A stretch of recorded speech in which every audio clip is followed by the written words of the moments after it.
Class 11th subject statistics और unit 4 topic हमारा जो है वो मेजर्स ऑफ लोकेशन, सब टॉपिक जो है मीडियन। ठीक है, अब मीडियन हमने कल भी निकाला था, लेकिन वो इंडिविजुअल सीरीज़, आज जो हम डिस्क्रीट सीरीज़ का मीडियन निकालेंगे।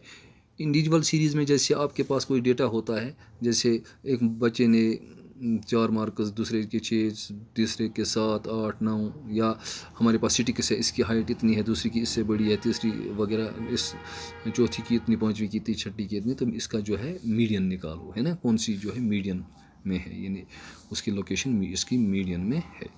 मीडियन आपको मालूम है जो बराबर 2 हिस्सों में डिवाइड करता है। तो वो तो थी जो इंडिविजुअल सीरीज़। अब ये जो है डिस्क्रीट सीरीज़ जो है इसमें क्या होता है कि इसमें फ्रीक्वेंसी भी दी हुई होती है। जैसे 5 बच्चे, ये 5 मार्क्स वाले बच्चे वो 7 थे, 8 मार्क्स वाले बच्चे वो 10 थे, यानी आगे से फ्रीक्वेंसी भी है। इसी तरह कोई भी क्वेश्चन जो है बना सकते हैं। तो आज हम डिस्क्रीट सीरीज़ का मीडियन हम निकाल रहे हैं। तो एक एग्जांपल से मैं आपको समझा दूंगा, छोटा सा, फिर फार्मूला आपने याद रखना है। 8 coins were tossed together and the number of tails, यानी जो x यानी ये वेरिएबल है, resulting was noted. The operation was repeated 256 times and the frequency distribution of the number of tails is given below. ये by नहीं है, given below. Calculate median, तो आपने मीडियन निकालना है। देखिए ये डिस्क्रीट सीरीज़ है, आपके पास 8 कॉइनें हैं, तो क्या कर रहे हैं आप, इनको आप साइमल्टेनियसली टॉस कर रहे हैं। यानी एक कितनी बार आप कर रहे हैं, 56 टाइम्स, यानी 8 कॉइन्स को पूरे 8, एक कॉइन को, फिर दूसरी कॉइन को, फिर तीसरी कॉइन को, चौथी, पाँचवीं, छठी, सातवीं और 8वीं, हो गया ये एक बार करना। ये 8 बार नहीं होगा, ये एक बार किया हमने इन 8 कॉइनों को टॉस। ठीक है, फिर दूसरी बार भी इन 8 कॉइनों को टॉस किया, तीसरी बार भी, है ना। अगर 2-3 बार, जैसे मान लेते हैं 2-3 बार किया, तो हो सकता है सब में ये हेड आ जाए, या कुछ में हेड आ जाए, कुछ में टेल आ जाए, इसी तरह, है ना। लेकिन ये कितनी बार हुआ है, 56 टाइम्स। ठीक है, 256 टाइम्स हमने 8 कॉइनों को टॉस किया साइमल्टेनियसली। ठीक है, तो क्या हुआ, तो ये रिज़ल्ट जो है यहाँ पे दिया हुआ है। तो फिर हमने इसका मीडियन टेल जो है निकालना है। मीडियन कौन जो है, नंबर ऑफ टेल्स जो है कौन सा मीडियन प्लेस पे है। जैसे नंबर ऑफ टेल्स वो वेरिएबल x से डिनोट किया, और फ्रीक्वेंसी जो है वो f से। देखो क्या हुआ कि नंबर ऑफ टेल्स, और ये जो हमने 256 टाइम्स किया, ये ऐसा, एक बार ऐसा हुआ, एक बार ऐसा हुआ कि किसी में भी, यानी इन 8 के 8 में से किसी में भी टेल नहीं आया। ठीक है, और 9 बार ऐसा हुआ कि एक में सिर्फ टेल आया, यानी 7 में फिर हेड आ गई।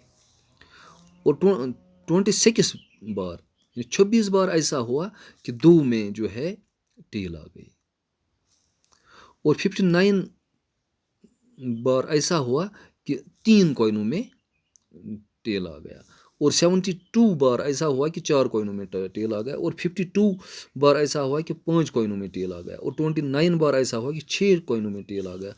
और जो है, और 7 बार ऐसा हुआ कि 7 कॉइनों में टेल आ गया। और एक बार ऐसा हुआ कि 8 के 8 कॉइनों में जो है टेल आ गया। ठीक है, तो आपने इसका मीडियन निकालना है। ये हो गए जैसे x, जो वेरिएबल जो हमने x से डिनोट किए, 1 2 3 4 0 1 2 3 4 5 6 0, का मतलब ये हो, यानी एक ये भी हुआ कि किसी में नहीं निकला, है ना। इसका मतलब किसी भी कॉइन में नहीं निकला ये टेल। ठीक है, तो अब ये जो है फ्रीक्वेंसी यहाँ पे है, इनकी फ्रीक्वेंसी 9 वगैरह, ये जो यहाँ पे हमने लिखा। ठीक है, तो सबसे पहला स्टेप क्या है, यानी बस यही तो स्टेप है, और कुछ नहीं करना, कि हमने क्युमुलेटिव फ्रीक्वेंसी निकालनी है, लेस देन क्युमुलेटिव फ्रीक्वेंसी निकालनी है। अगर आप ये फ्रीक्वेंसी जो है कितनी बार टोटल हुआ है, ये 256 है ना, इसका समेशन जैसे फ्रीक्वेंसी का निकाला 256 sum of F, sum summation F, ठीक है। अब क्यूमुलेटिव फ्रीक्वेंसी ज़रा देखो, पहले जो 1 है ना, यानी इसको हम ऐड कर रहे हैं, अब ये 9 को 1 के साथ ऐड कर दो 10, तो अब ये 10 के 26 के साथ 36, अब ये हम पूछे इधर है ना, अब ये 36 इधर आएगा, अब 36 और 59, ठीक है, तो 95, अब 95 और 72 को इस तरह है ना, इस तरह जो है, अब 67 को 52 से, इसी तरह वगैरह ये, ठीक है ना। और आगे यहाँ पूछे हम 248, अब 248 को ये 7 को मिला दो तो 255, और फिर ये 1 ऐड कर दो तो 256। ये क्यूमुलेटिव फ्रीक्वेंसी, जो लास्ट वाली क्यूमुलेटिव फ्रीक्वेंसी जो होती है, वही सम ऑफ द फ्रीक्वेंसीज होती है, ठीक है। इनका सम करो तो 256, और इनकी जो लास्ट है वो 256, ठीक है। तो ये क्यूमुलेटिव फ्रीक्वेंसी निकाली, यानी आपने समझो कि आपने क्वेश्चन कर लिया। अब क्या है, यानी क्या स्टेप्स क्या किए, प्रिपेयर क्यूमुलेटिव फ्रीक्वेंसी या find cumulative frequency, apply formula, दूसरा क्या है formula, size of the n+1/2th item, ठीक है। जो हमारा जो है n+1/2th आइटम जो है उस वो ही इसका मीडियन है।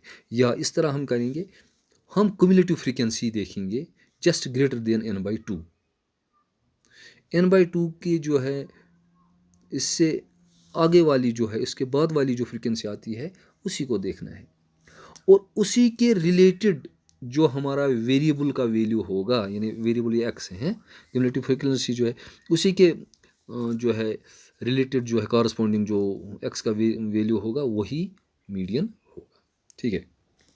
अब ज़रा देखिए किस तरह, देयरफॉर मीडियन क्या निकला हमें, n+1/2, n कितना है, ये कुल कितने हैं, n जो है यही होगा, इसको हम n भी लेंगे, n जो है 256, तो मीडियन निकला हमें n/256 + 1/2 आइटम, ठीक है, 256 + 1/2 आइटम, दैट इज 257/2, ये यहाँ पे नीचे 2 है /2,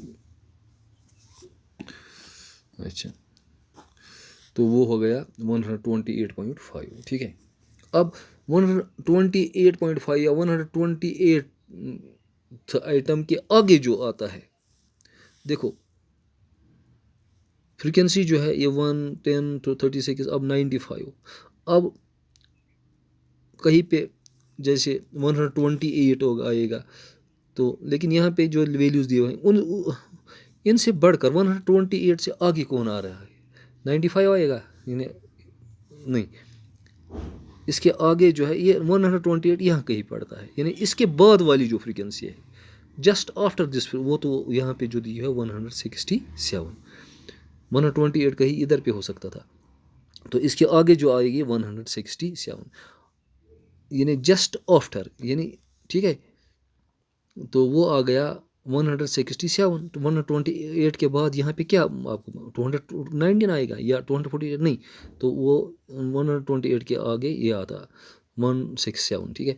तो यही जो है ये यही हमने यहाँ पे लिखा सीधा cumulative frequency just greater than n/2, या इस तरह हमने किया median is equal size of the n+1/2 item, तो ये हमारा वैल्यू ये आ गया 128 क्यूमुलेटिव फ्रीक्वेंसी यहाँ पे कही, तो इसके आगे जो आएगी वो 167। अब इसी क्यूमुलेटिव फ्रीक्वेंसी के कॉरस्पॉन्डिंग जो वेरिएबल है वही जो है इसका मीडियन है। The cumulative frequency just greater than 128.5 is 167 and the value of x corresponding to 167 is 4. Hence median number of tails is 4. Now the class is over. Thank you.